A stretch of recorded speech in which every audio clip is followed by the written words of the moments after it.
Let's be real. If you were being chased by a massive lake monster on a rampage to find her lost egg, what would you do? These abominations of nature aren't out to hurt us, but they won't hold back if you get in their way. I'm here to break down the mistakes made, what you should do, and how to beat the BUENG Kaiju in the lake. Late one rainy night, a Thai villager and his wife discuss rumors of giant fish sightings in a nearby lake. Although the man's wife is worried, he laughs her off and says that it's all nonsense. Sending her inside, the man puts on his yellow raincoat and goes out to catch some frogs as a heavy storm rolls in. Down on the riverbank, 3 other men find a massive egg buried in the mud. As they approach it, the egg wriggles as if whatever's inside is about to hatch. Suddenly, an enormous monster swims towards the dock where the man in the yellow rain jacket is fishing. He looks up in horror as the monster stands over him and lets out a terrible roar. The man's wife comes running to see what happened, but she only finds his yellow coat on the edge of the murky lake. The next morning, on the outskirts of the city BUENG, Police Inspector James arrives at the crime scene where several men were attacked while fishing in the river. In the mud nearby, the inspector finds a net covered in some mysterious slimy substance. He asks his officer what kind of creature could be responsible, but for now, they have no idea. Back at the village, a young woman named Lynn wakes up her sister May for breakfast. Lynn asks where their father is, but May hasn't seen him. She continues making their breakfast and sends May out to find their layabout brother Kang. May finds Kang sleeping in a hammock nearby and yells at him to wake up. Kang stumbles out and she asks him if he's seen their father, but he hasn't seen him either. They feed the goats and then go around the village looking for their dad. Out in the field, May notices a trail of enormous footprints leading to a giant egg covered in slime and picks it up, running to show Kang. Back at their house, Lynn orders May to put the giant egg back where she found it, but May says that she wants to see it hatch. Lynn knows that the egg is bound to be nothing but trouble and tries to take it away, but May holds onto it and storms out of the house. May walks down the road carrying the enormous egg in the basket of her bike, with Lynn and Kang following a little ways behind. She gets to the riverbank and sets the egg down, and it begins to squirm as if it's getting ready to hatch. Suddenly, a smaller version of the monster from the night before comes swimming directly towards her. Lynn and Kang finally get to the river, but by the time they do, all they find is one of May's sandals floating in the water. Kang jumps in trying to find the rest of her, and suddenly the creature lunges from the water and attacks him with its claws. Kang and Lynn manage to escape, but the creature follows them back to the village and starts going crazy on the people there, mangling them with its powerful jaws and throwing them around like Shaq fighting an army of first graders. While the monster is distracted, Kang and Lynn run for their lives and escape into the fields. A storm rolls in as the monster picks off the survivors one by one. Kang and Lynn hide until the right moment and then make a run for it, but Kang is injured by the creature as they escape. Luckily for them, the creature gets distracted and they manage to get away. Kang and Lynn make it to the road and flag down a passing pickup truck, and the driver agrees to take them to the hospital. Out in the countryside, the creature comes to the edge of a cliff and looks down at the city of BUENG, marking it as the next target for its rampage. Okay, we've got a serious case of river monsters going on here, but I don't know whether to call Jeremy Wade or the Power Rangers. The night before the attack, the fisherman and his wife talk about rumors of a giant fish terrorizing the village. He says that it's a load of malarkey, but could there actually be something to worry about in those waters? Although it's highly unlikely, the waterways of Thailand are actually home to a few species of creatures that could potentially be responsible. The giant snakehead fish, which can reach lengths of up to 5 feet and weigh more than 50 pounds, is highly territorial and has been reported to attack humans who get too close to its nest. Thailand is also home to the Mekong giant catfish, which grows to an enormous 10 feet long and can weigh over 700 pounds. Although this species of catfish isn't aggressive towards humans, one large species from nearby India, known as the giant devil catfish, is actually thought to be responsible for a string of fatal attacks along the Kali River. Thailand is also home to 2 species of crocodile, the freshwater Siamese crocodile and the larger and more dangerous saltwater crocodile. The Siamese crocodile is critically endangered, meaning that you're extremely unlikely to come across one in the wild, and the saltwater crocodile would probably have a difficult time making its way this far inland. But given the right conditions, either of those animals could pose a threat to the humans in the area. Of course, we're about to find out that the truth is more shocking than anyone could imagine. When the frog hunters find the giant egg, their first reaction is to pick it up and start messing with it, which anyone with a brain should know is the opposite of what you want to do. Whatever laid that egg is guaranteed guaranteed to be coming back for it at some point, and you do not want to get caught with it when Big Mama shows up. Sure enough, Mama Monster pops out of the lake and takes our friend the fisherman for the forbidden swim, a fate he could have avoided if he just listened to his wife and stayed home to watch TV instead. At the riverbank crime scene, the inspector wonders what kind of creature could have killed 2 grown men and injured a third. And I'd agree that's a pretty important question to be asking. When May finds the egg, she brings it home to show Lynn, but never mentions the giant footprints in the mud that led her to it. You'd think that the footprints of that size would scare a little kid, or at least make enough of an impact on her to bring them up in conversation. Lynn half-heartedly tries to take the egg from May, but ends up letting her walk away with it, despite the fact that May is an actual child, and she could have easily overpowered her if she tried. We know that May wanted to see the egg hatch, so she wouldn't be willing to let it get cracked in the scuffle, and would likely hand it over if things became too difficult. If Lynn really wanted to get that egg away from May, then she has no excuse for just letting her go without a fight, and nobody to blame but herself for what's about to happen. When they see May's sandal floating in the river, Kang jumps in without a second thought, which is very heroic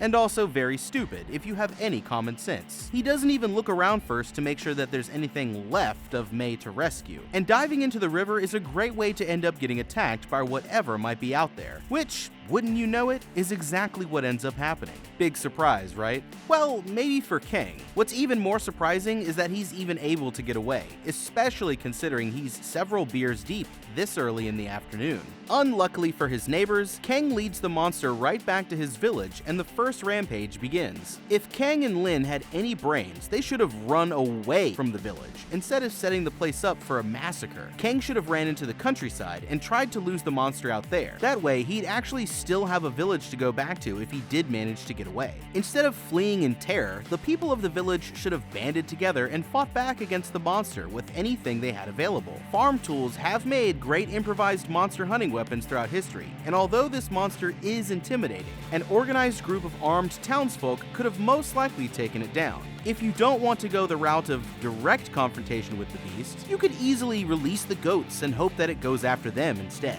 Worst case scenario, at least there are plenty of screaming neighbors around to use as meat shields while you're trying to escape. The monster seems to be attracted to movement, so hiding until the right moment was probably the first good idea that Kang has had in a long time. Be sure to wait for the right moment though, so you don't get gravely injured at the last second like Kang here. Even though they don't really deserve to live, Kang and Lin manage to escape and flag down a passing truck for a ride to the hospital. Seriously, I don't think Kang and Lin could have messed things up any worse if they tried, and I feel sorry for anyone unfortunate enough to get in their way. Kang and Lin arrive at the hospital and the doctors rush him inside. The doctors begin dressing Kang's wound, and a nurse pulls Lin to the side to talk to her. She asks Lin what happened, but Lin is too shocked to respond and breaks down crying. Once they realize the truth about Kang's injuries, one of the nurses rushes to the phone and calls the police station to tell them about the attack. The policewoman goes to inform their commander as he rushes to the hospital to interview Lin. At the hospital, the commander asks Lin what kind of animal attacked her, and she responds that it wasn't an animal, but a strange creature the likes of which she's never seen. The commander listens to Lin's story with concern, but he's unsure how much of it he fully believes. Out in the city streets, a guy ducks into a payphone booth as rain begins to fall. He hears a crashing sound in the distance, and suddenly the creature smashes its claw against the glass. The guy stumbles out of the booth and runs off down the rainy street, screaming that a monster is after him.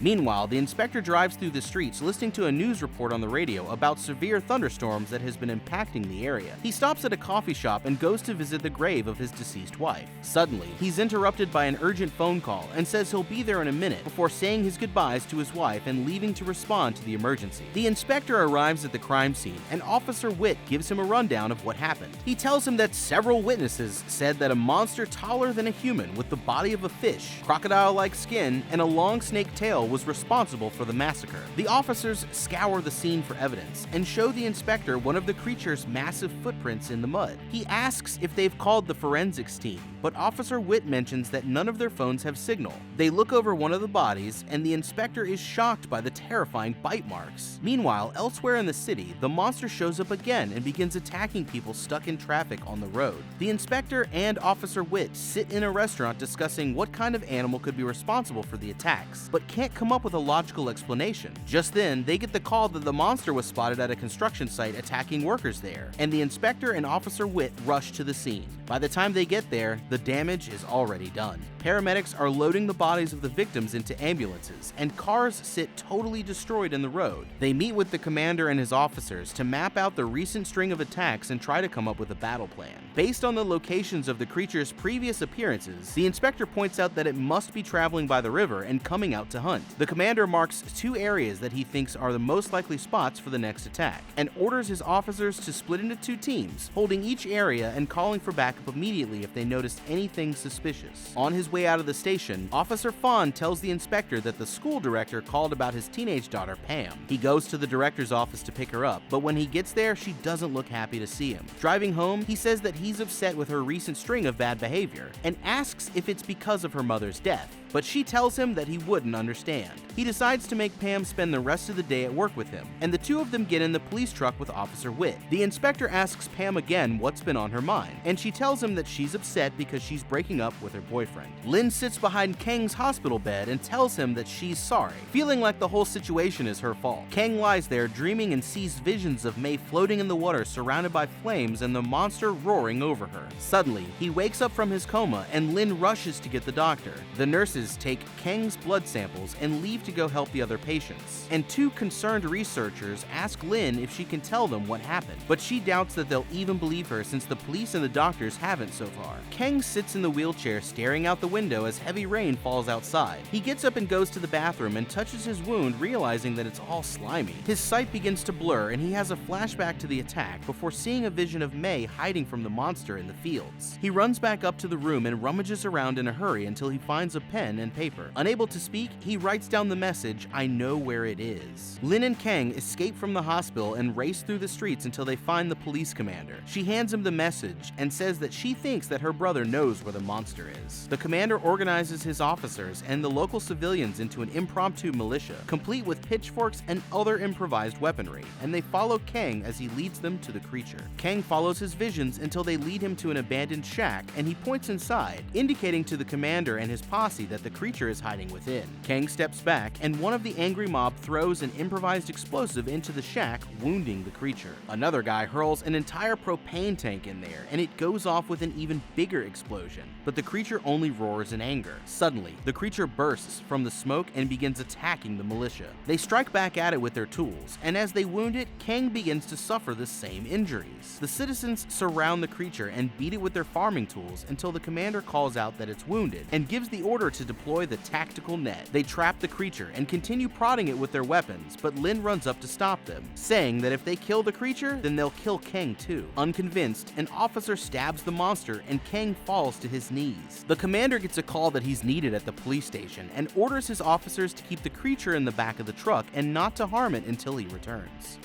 Okay, with their combined medical experience, can't the doctors at this hospital figure out that something is wrong without needing to rely on an incoherent Kang or Lin to tell them? The wounds on his shoulder have got to be like nothing they've ever seen before, unless they've got patients with massive claw marks coming in often. The commander doesn't fully believe Lin either, but taking one look at Kang in the next room should have really helped him make up his mind more quickly. The guy in the phone booth manages to get away, which is early evidence that the monster isn't actually here to hurt anyone. There's no way he could have outrun it if it was trying to hunt him down, so it's more likely that the monster is just scared and confused rather than being on a man-eating rampage. If I were a police officer in BUENG and received a radio call that an unknown monster was rampaging through the city center, there's no way I'd be showing up to that scene. I signed up to fight crime, not kaiju. Call the military and leave me out of this. I'd be throwing on my sirens and driving as fast as I can in the opposite direction. When Inspector James arrives at the second crime scene, Officer Witt describes the monster that attacked as having the body of a fish, crocodile-like skin, a long snake-like tail, and walking upright on 2 legs like a man. Given that it's made up of parts from aquatic and semi-aquatic creatures, the monster likely needs to return to the water often in order to survive. I wouldn't worry about chasing the creature on land, and instead set up police officers along the river to try and catch it when it makes its way home. The police commander takes a different approach, mapping out the reports of sightings to predict where the monster will most likely strike next, which is actually a great idea. The only thing I would have done differently is scrapped the plan to catch it and instead brought along some extra firepower to go for the blown to smithereens approach. approach. But it's nice to see someone making intelligent tactical decisions for once. Inspector James must not be a very good dad, considering a monster of unknown origin has been rampaging through the city since breakfast. But it takes a call from the school director to get him to check up on his teenage daughter. He was getting ready to go to a completely different part of the city and possibly die in battle against a 10-foot-tall crocodile fish snake without even saying goodbye. No wonder she has daddy issues. When he finally does pick her up, he decides to make her stay at work with him. And I get that he doesn't just want to let her go home and chill, but this man is a police inspector. That's not exactly the job for a surprise bring your daughter to work day if you ask me. After being attacked, King seems to have some kind of telepathic connection to the monster, which comes in handy for finding it in that shack, but really, how hard could it be to find a 10-foot-tall monster when the whole police force is out looking for it? I like that these citizens decide to go with a classic pitchfork mob. Old school and effective, and the tactical net is a nice touch. I'm just not sure why they went with the plan of capturing the monster instead of killing it outright. It's already killed dozens of people, and if it breaks out of that net, it's guaranteed to start killing more. As the commander of the police, he should have made the call to put the monster down on the spot. To me, the only reasons left to keep this creature alive are to put it in a zoo or to lure out its mama so we can get rid of the whole family. Lynn tries to stop everyone from killing it because she realizes that if they do, they'll kill Kang too. Okay, so what? You can't seriously tell me that they're supposed to let this monster that has already killed an entire village worth of people live because it has an ET connection to the local idiot who is arguably responsible for it even coming to the city in the first place. If Kang's death is what it takes to make sure the rest of the city is safe, then I thank him for his sacrifice, and I'll be sure to send a card and some flowers after it's all over. It looks like they're going to let Kang and the creature live for now, and that can only mean one thing: Big Mama is on her way. Later that evening, two officers arrive at the village where the monster first attacked and find the giant egg lying in the mud. As they try to figure out what it is, a mysterious figure approaches them from the dark and they recoil in fear. The inspector arrives on the scene and tells Pam to stay in the car, giving her a radio in case of an emergency. He approaches the crime scene, and one of the officers calls him over to look at an enormous footprint, saying that it's still fresh and the creature must be nearby. He reaches down into the footprint and finds that it's full of the same strange slime that he's been finding all over the other crime scenes throughout the day. Officer Witt shows up and tells the inspector that they have one survivor from the scene, but that she wouldn't tell him her name. He goes to the back of the ambulance and sees that it's May, before turning around to see another officer standing there holding the giant egg. Back in the city, an announcement is made urging all citizens to evacuate the central temple. The commander arrives at the police station and finds the place in turmoil, full of concerned citizens demanding answers. He orders Officer Fawn to oversee the evacuation and tells all of the citizens to start making their way to the temple immediately. The inspector takes May and the egg back to his truck and gets inside. He tells Pam that he's come to realize that he's the cause of the problem in their relationship, although he doesn't understand what he's done wrong. She tells him that she doesn't think he can ever change and that not even her mother's death could change him. Officer Witt lights a cigarette when he hears a massive rumbling from out in the dark waters. Suddenly, the enormous creature appears before him. The inspector hears gunshots and runs to find out what's going on, leaving Pam, May, and the egg in the truck. He finds blood on the ambulance and Officer Witt hiding behind it. The inspector asks him what happened, but the creature returns and heads for the truck with the egg inside. He calls Pam on the radio and tells her to stay still and to not make a sound. The creature prowls around the vehicle like the T-Rex from Jurassic Park, and Pam sees it and screams. But May covers her mouth, mentioning to her to be quiet. Pam keeps her composure for a moment, but seeing the creature's massive jaws against the window, she screams again, and the creature starts attacking the truck. The inspector fires several shots at the creature to distract it and runs for his life once he gets its attention, diving into the lake. The egg begins to wobble and May reaches out to touch it, trying to calm it down, but it's too late and the creature comes back for another attack. Pam climbs into the driver's seat and tries to roll up the window, but the creature breaks the glass with its massive jaws. Luckily, Officer Witt dragged an oxygen tank out of the ambulance and put it at the creature's feet, shooting it and setting off an explosion that gets the creature's attention for a moment. He runs back to the ambulance and grabs a second oxygen tank, but this time when he turns around, the monster is bearing down on him. He backs away slowly with his hands raised and gets in the ambulance to hide. The egg wobbles again and the creature comes back to the truck, ripping the door off and taking the egg away in its mouth without harming either of the girls. Pam leaps out of the car and realizes with horror that the creature is still there looming over her. It roars at her and she falls to the ground and the creature grabs her with its enormous claw. The inspector climbs climbs out of the water and fires at the oxygen tank, causing an explosion which startles the creature and causes it to injure Pam as it quickly moves away. The creature approaches the inspector and roars right in his face, and he stands there accepting his fate. But far away in the city, the smaller creature that's trapped calls out in pain, and the huge creature walks away, leaving the inspector unharmed. A gravely injured Pam crawls through the mud towards her father, and he picks her up and rushes her to the back of the ambulance.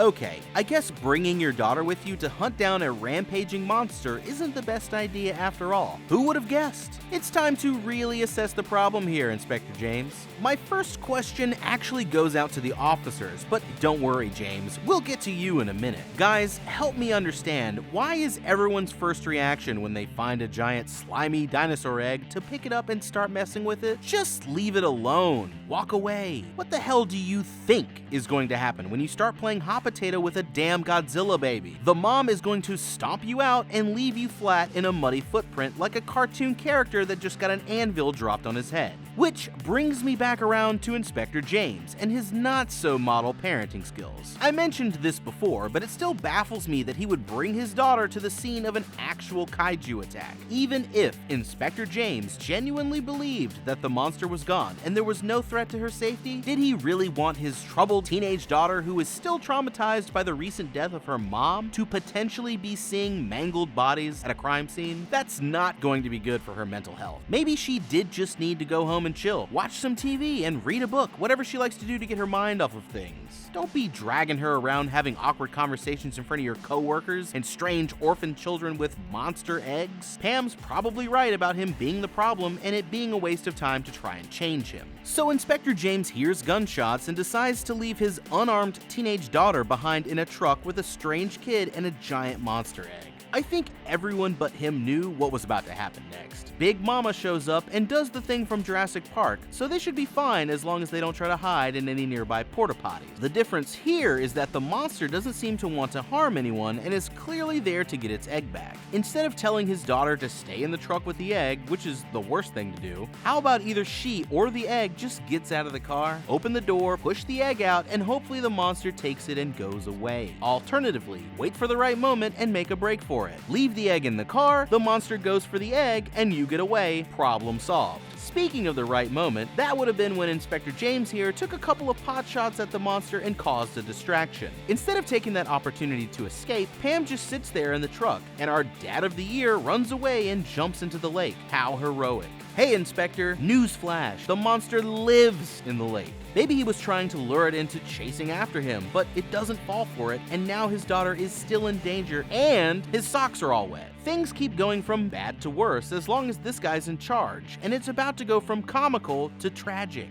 Officer Witt's oxygen tank move buys them another precious escape opportunity, which they utterly failed to capitalize on. The monster rips the door off and takes the egg, and now the one time that Pam should have stayed in the car, she jumps out and gets squashed like a bug. Like father, like daughter, I guess. James proceeds to shoot the creature while it's holding Pam, which startles it and ultimately results in her being horrifically injured, even though it probably would have just let her go if he had done nothing. When your boneheaded decision-making leads to your estranged teenage daughter being mauled to the brink of death by a giant lake monster, you fucked up, Inspector James. Back in the city, the commander returns to the truck where the smaller creature is being held and orders the militia to stand down. He tells them that they can't kill the creature since it's somehow connected to Kang, and begs them all to evacuate to the central temple until the authorities can get things back under control. In the distance, they can hear the sounds of the giant creature approaching. Officer Witt speeds into the city with the inspector, May, and Pam in the ambulance. The inspector calls the commander on the radio and tells him that the enormous monster is on its way. At the temple, the citizens are gathered in prayer when the commander makes an announcement that they must evacuate the city as quickly as possible. Kang and Lin join up with the crowd and head towards the evacuation buses. Getting on the buses, the citizens begin to get nervous as they start to realize that there's not enough room for everyone.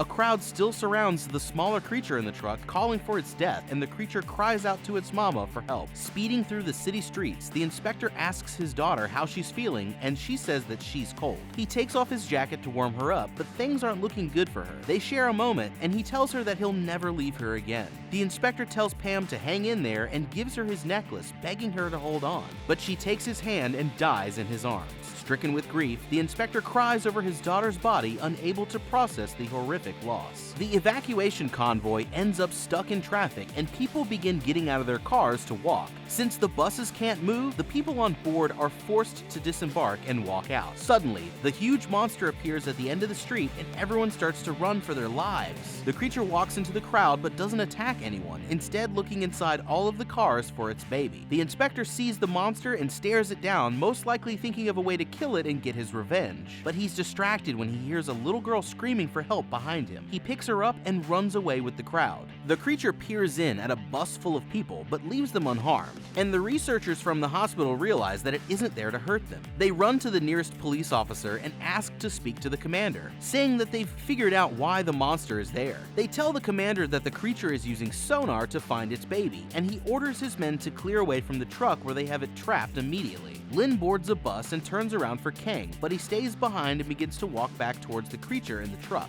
Lin runs after him, begging him to come with her, but Kang's mind is made up, and he has a plan for how to get the creature away from the city. He gives Lin a hug and walks to the back of the truck, stabbing the creature with a stick to get the larger one's attention, and then climbing into the driver's seat and starting the engine. The inspector finds the little girl's parents just in time and hands her over to them. A Buddhist monk walks right up to the monster and stands in front of it, and the monster walks away, leaving him unharmed. Kang speeds out of the city in the truck with the enormous monster chasing close behind him, and they disappear into the darkness on the outskirts of town.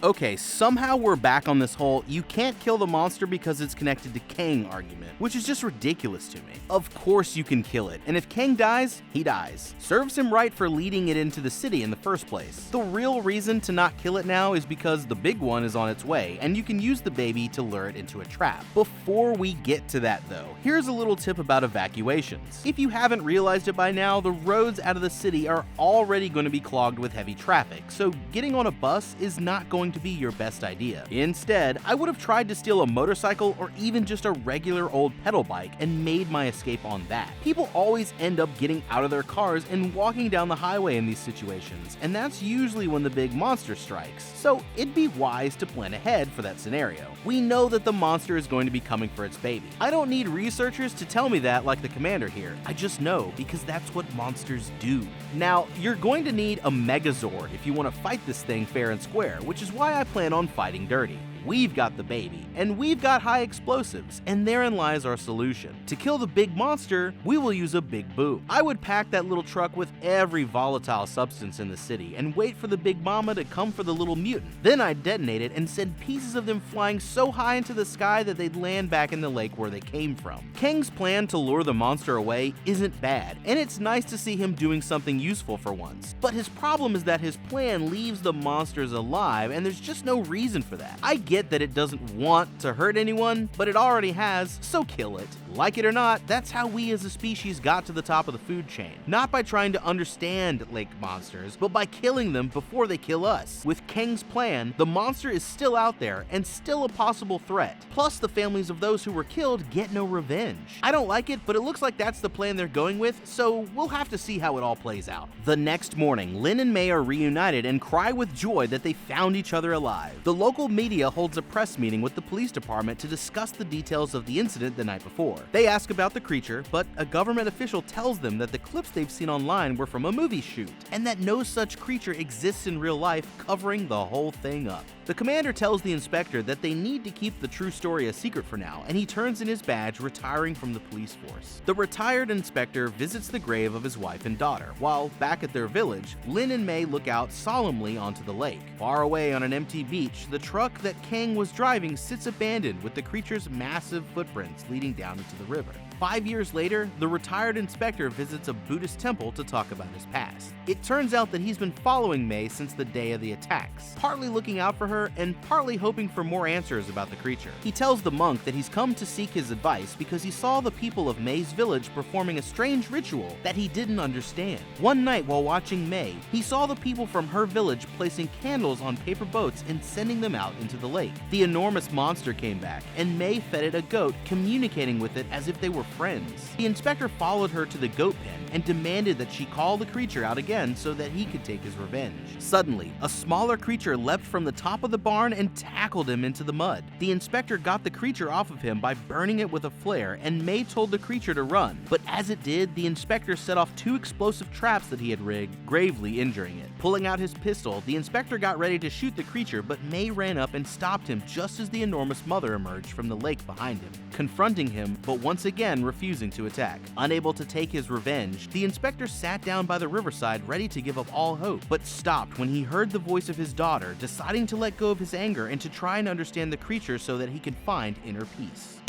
Okay, so now we've got a full-blown government cover-up. Typical. Although, I'm wondering how they're going to convince the literal hundreds of people who saw the monster with their own 2 eyes that it wasn't real without a giant Men in Black neuralizer. Why not just admit that the monster exists and use it to make money off tourism, since they're so dedicated to being its friend now? Just ask the people of Scotland. Nessie has done wonderful things for their GDP. It looks like our retired inspector has graduated to being a full-time creeper, following May around for 5 whole years. Weirdo. I think she'd be more creeped out than grateful of him watching out for her. And if this whole stalking scheme has just been to eventually get his revenge on the monster, then he could have just come up with a better plan. Here's what I would have done. The inspector catches May performing a strange ritual and feeding a goat to the Big Mama. I would have figured out the patterns of the ritual and when they perform it, and then booby-trapped one of those goats with explosives or made it eat something poisonous. That way, when the big one comes out to get her snack, it's curtains. Instead, Inspector James decides to let the monster live and try to understand it, thereby finding inner peace. A little late for that now, in my opinion. Why bother yourself so much with trying to understand the creature anyway? Either kill it or just move on with your life, man. Inspector James, it's been a ride, and I hope that your soul searching works out for you. Just do everyone a favor and stay retired. Searching for a better understanding of the creature, the inspector went with May out to the mountains and she pointed out a specific location for him to go and look. High up in the cliffs, the inspector came upon a cave and inside found the bloody hospital clothes that once belonged to King. Traveling deeper into the cave, he discovered a shrine to the Buddha and paintings all over the walls depicting encounters with the creature throughout history. Suddenly, a gust of wind blew out the candles behind him and the inspector turned around to see the creature looming in the darkness. Maybe one day they'll be friends after all. But what would you do? If a giant monster appeared out of a lake and started destroying your city, where would you run? Let me know in the comments. Thank you so much for watching. Leave a like and subscribe, and check out the How to Beat playlist for more videos just like this. And don't forget, from now on, we'll be uploading on Wednesdays and Saturdays. Until next time, have a damn good day.